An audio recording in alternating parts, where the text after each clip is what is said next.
Hello, welcome to lesson 3. Last class we saw format, register, useful expressions for essays, and we also practiced. Today we're going to see 3 more aspects: how to organize ideas, the structure inside each paragraph, more useful expressions, and of course writing practice. So let's start with organizing ideas. Here we have a sample. This is a typical exam question. So pause the video, take a minute and read it.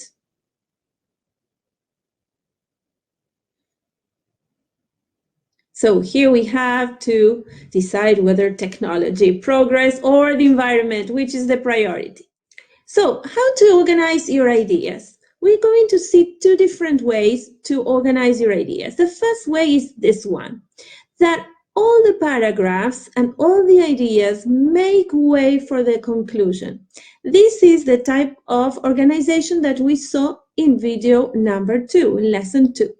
So your ideas in paragraph 2, paragraph 3, and paragraph 4 make way for your conclusion. Kind of, you can already guess what your conclusion will be.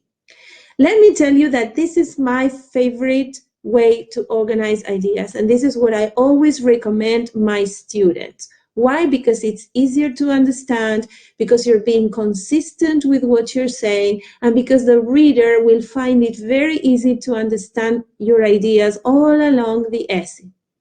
So in this case, my introduction will have to do with the introduction of these 2 ideas, progress and the environment, and how they are kind of considered opposite. Then I'm going to speak about housing improvements, because housing was one of the topics that they gave me. And I'm going to say that buildings have to be certified, that they have to follow some rules in order to be green, to protect the environment. In paragraph number 3, I'm going to speak about communications and how, because they enable home office, there's less pollution. I'm going to give an example. I'm going to speak about the consequences of the lockdown. In paragraph number 4, I'm going to introduce my own idea, which is technology, and I'm going to say that technologies produce air filters, cleaning devices, which help the environment. As you can see, my ideas in paragraph 2, paragraph 3, and paragraph 4 are saying that technology helps the environment. That can be positive. I'm being positive about it. I'm being positive about technology. Why? Because my opinion at the end of the paragraph, or at the end of the essay, says that technology is a priority when it is environmentally friendly. So if I want to say that technology is a priority, in my ideas, in paragraph 2, 3, and 4, I have to be positive about technology. So this is my recommendation, and what I always tell students to do is to make way for the conclusion as they develop the ideas. Now, here we have another similar task, but there's no guide. So you have had a class discussion about how progress and technology might be affecting the environment. Your teacher has asked you to write an essay giving your opinion. Which is a priority? Technological progress or taking care of the environment? In this case, it seems that our teacher asked us to speak about both things, technological progress, taking care of the environment, and then deciding on one. So another way to organize your ideas is to start with an introduction, finish with a conclusion that will have your opinion, and in the middle, to include these 2 ideas that are apparently opposed to each other or different from each other. So then we have an introduction, a conclusion, and then you have arguments for one idea and arguments against that idea, or describing one thing, then describing the other, and finally giving your opinion. This is something I don't recommend a lot unless you get a clear message from the teacher that you have to do this. But if you don't get a clear message that they want you to do this, I prefer the first way to organize ideas. Why? Because here, in one of the paragraphs, you will be speaking about something which is different or the opposite of what your opinion is. So it could lead to a misunderstanding by the reader. So if you speak about something and you give the advantages, then you give the disadvantages, and then at the end, the reader doesn't know what you're going to say. So it's maybe more difficult for the reader to understand if you organize your ideas with this format. I always recommend the previous one, unless you are very clearly told to do this. In this case, then, because I have a lot of words, I'm going to add a fourth paragraph with more information, but my introduction, I'm going to present the two topics, progress and environment. In paragraph number 2, I'm going to speak about the importance of technological progress, so there are improvements in lifestyle, health, education. Paragraph 3, I'm going to speak about how important nature and the environment are, so I'm going to say that there is no other planet where humans can survive. And then finally, in paragraph 4, I'm going to speak about both of them, saying that they are both the legacy that we leave for the future generations. Finally, in paragraph 5, I will give my opinion. My opinion is that it is advisable to sacrifice our comfort for the sake of the natural world. So the priority is nature, and we need a place to live. So, as you can see, the paragraphs are not paving the way into the opinion. So the opinion will appear at the end, but it's not very, very connected to what I said, for example, in paragraph 2. So that's why I don't recommend this a lot, but you need to know the format in case you are asked to do this. What do we do with each paragraph? Last video, we mentioned that in each paragraph, we will have an idea and then we will expand it, either with an example or with a consequence or with a short opinion, but we will always develop that idea a little. We don't have a lot of words to use, but with 2 or 3 sentences, it's enough. We have an idea we want to communicate and then we develop it. We can use examples, we can use anecdotes, experiences, whatever expands and is suitable for an essay. Of course, in the first paragraph, we will use a topic and a hook. This could be a question, as we saw in the previous video. This could be a quote that we know, something somebody famous said, a famous saying, and something that catches. The idea is to catch the reader's attention. Finally, in the conclusion, we will give our opinion, and there will be a final sentence, something to close the idea.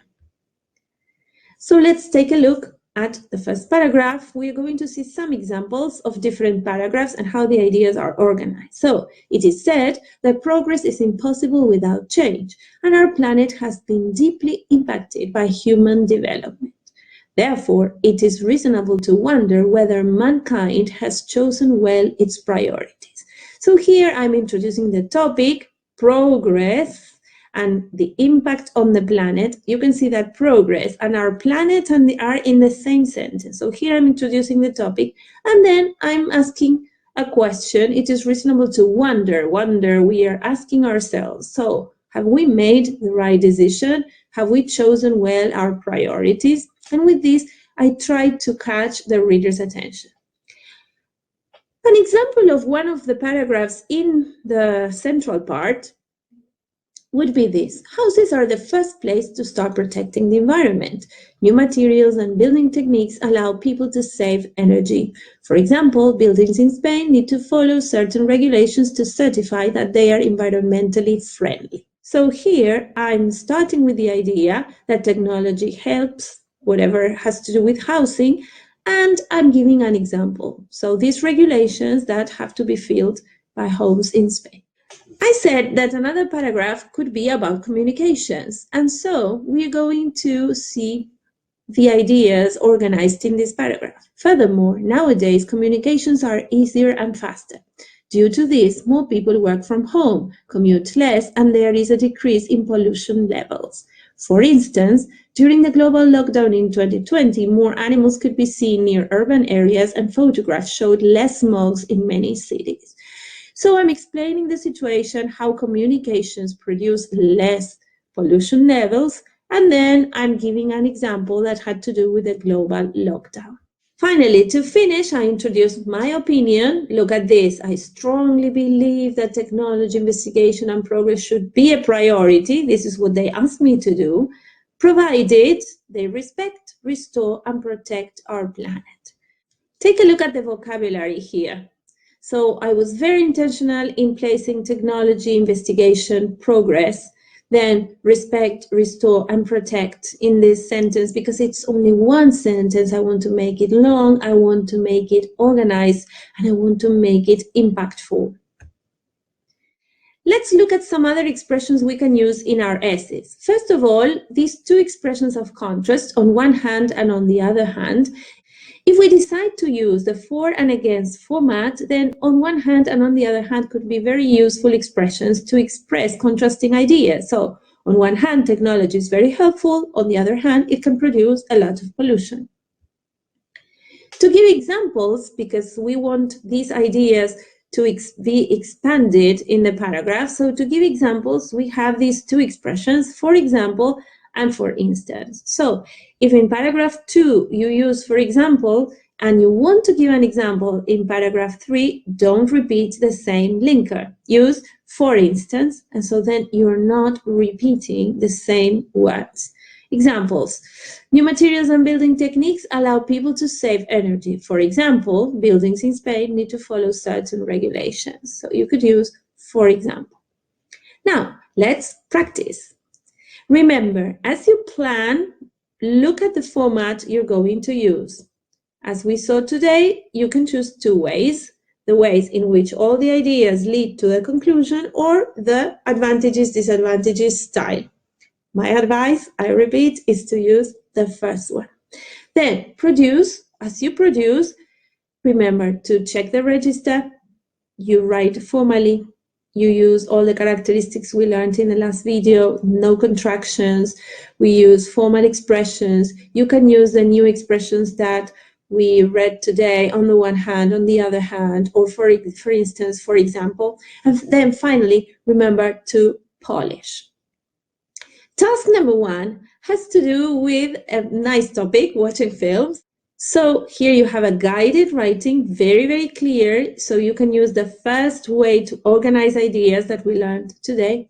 And then you have another style of essay without a guide, but in which you can practice exactly the same format. This has to do with animals in captivity, conservation efforts, and zoos. So what do you think? Is it wrong to keep animals in zoos?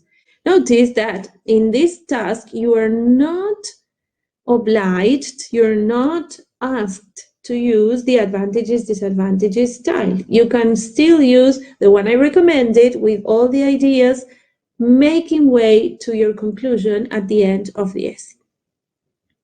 Recap for today. Organization. So we saw two ways to organize your essay. First one, the one I recommend the most, all ideas leading to a conclusion, which is a positive way to lead your reader into your opinion.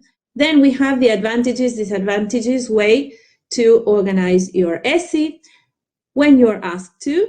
And then inside the paragraphs, remember to use an idea and expand a little bit. Finally, we saw some expressions of contrast and expressions to give examples, which are really very, very useful. See you next class. Espero que esta clase te haya servido y no olvides suscribirte y pinchar la campanita.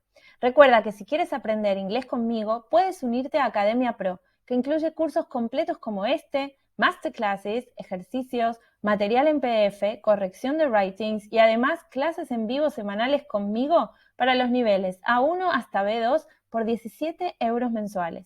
Es decir, con estos 17 € tienes acceso a todo, cursos pregrabados, clases en vivo por nivel semanalmente conmigo y corrección de writings de manera personalizada. También podrás escribirme tus dudas y preguntas a mi mail o en la plataforma. Y si te vienes, me las preguntas directamente en las clases en vivo. Cada clase tiene su PDF que te puedes descargar o ejercicios para que puedas practicar lo aprendido. Podrás encontrar todo lo que necesitas para aprender inglés. Si te quieres informar, tienes aquí debajo en la descripción del vídeo el enlace.